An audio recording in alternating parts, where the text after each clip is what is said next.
I didn't know anything about it before I began this film, and I can't say that I was a fan. I never understood it really, and then once I started researching this film, someone described it to me as a soap opera in spandex, and then it made sense to me. Then I kind of understood it, and once I actually went to see some live shows, and I saw the sheer fun of it and this kind of weird blend of choreography and athleticism and showmanship, and it won me over.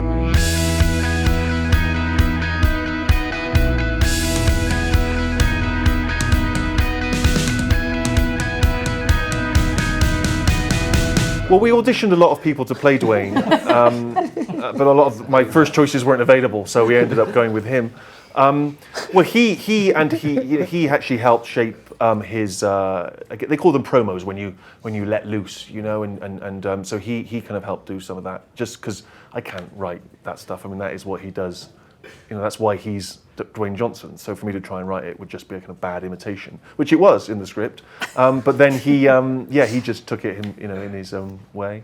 He was actually filming Fast and Furious in England, and he doesn't sleep ever apparently. So he was watching the documentary. My family has a documentary called Fighting with My Family, which you can see on YouTube if you want to have a little. Hey! Let them go and pay for a ticket for the film. Don't let them see the story I'm for just free. saying, if you want to see what the movie's based upon. The movie is way better, so check it out. So he was watching it, and he loved it. He loved my family. He loved the story behind it. And WrestleMania, he pulled me aside, and he was just like, first time I'm meeting him, by the way, first time ever. So I'm already like having an anxiety attack, and he's just like, okay. So I watched your family's documentary. It was wonderful. We loved it, and we want to do a movie on it. And I'm like. What? Like, I'm sorry? Like, and then just like start crying. He's like, yeah, it's great. And by the way, tomorrow you're gonna be debuting and you're gonna become Divas Champion. And I'm like, what? And then I just start crying my eyes out again, eyelashes, boogers flying everywhere. I was a mess. And he's just like handing me off these tissues. Like, yeah. So, that's how it came about. And then he was like, okay, and Stephen Merchant's gonna be the writer and the director for it. And I was like, this is just wonderful.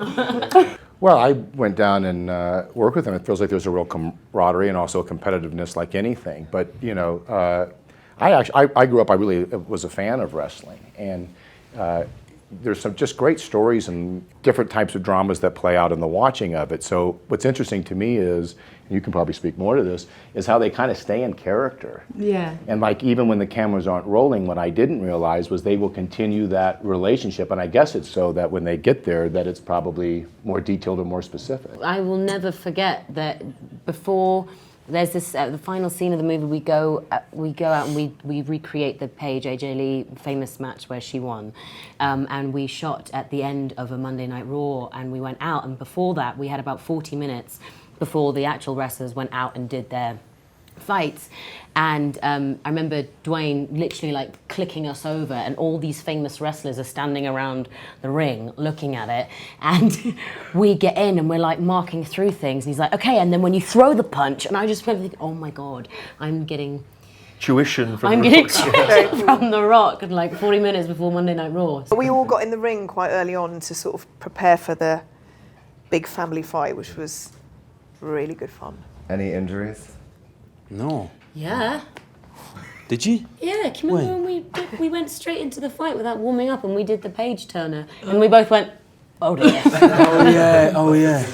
Stephen's glaring at me now, sorry. You did it very well though. Thanks, It was John. fantastic. Yeah. Well, it's basically the final move, but in the storyline, Zach, her brother, gives me the move. He doesn't. You steal it. He shows me the move in the see. WWE tryout, and on this one day, we had just like rushed into things, and we knew the fight, and we got into the ring, and we did the fight, and then we both landed and went, oh God, on X. But then it was healed, and we were fine, and no one got in trouble. You kept that from me. No, you knew because I had to have a massage. Oh, you're right, I didn't To care. shut the film down. Yeah, he didn't care. No, I remember just thinking we got to crack on. massage. Use it, yeah, use the pain. Jack and I went to NXT, which is like the wrestling school for famous wrestlers. And what I just found so interesting was we'd go in and they would spend like 4 hours working out moves and learning how to do stuff, and then they'd go and have lunch, and then they'd come back and do 4 hours in the gym, and that was every day.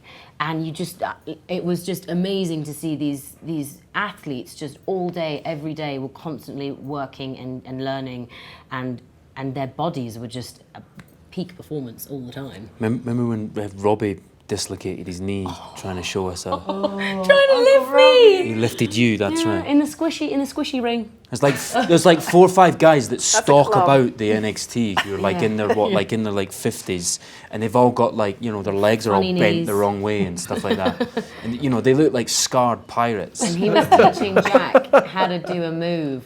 And then we went into the wobbly ring so that I'd land safe. And as he lifted me up, his knee just went. And then he disappeared for half an hour and came back, and his knee was like this big. Yeah.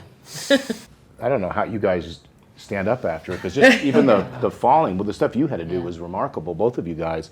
But the falling and hitting your head and not getting, trying not to get concussed from that, because the impact, obviously, you're selling it. Yeah, so you the have to try- falls and the flips are just really, Yeah. I mean, it's like learning how to dive. Yeah, it's crazy. You have to learn how to tuck your chin on your chest, because if you don't, then you can bang your head, you get whiplash, you get concussion. It's crazy. And then having someone else like kind of throw you, and you have to still protect yourself in midair to come down onto the canvas with your chin tucked is also like very difficult. But it comes easy after time, I guess. Well, so if you've been doing Coming it since from- you were 13. Yeah. And then I broke my neck, and it was wonderful. Yeah. But also, Don't put a downer on I'm things. just kidding. yeah, Jack and I went Just start to... crying. You broke your neck, all I right. broke my neck. Stop trying to get sympathy. Sorry.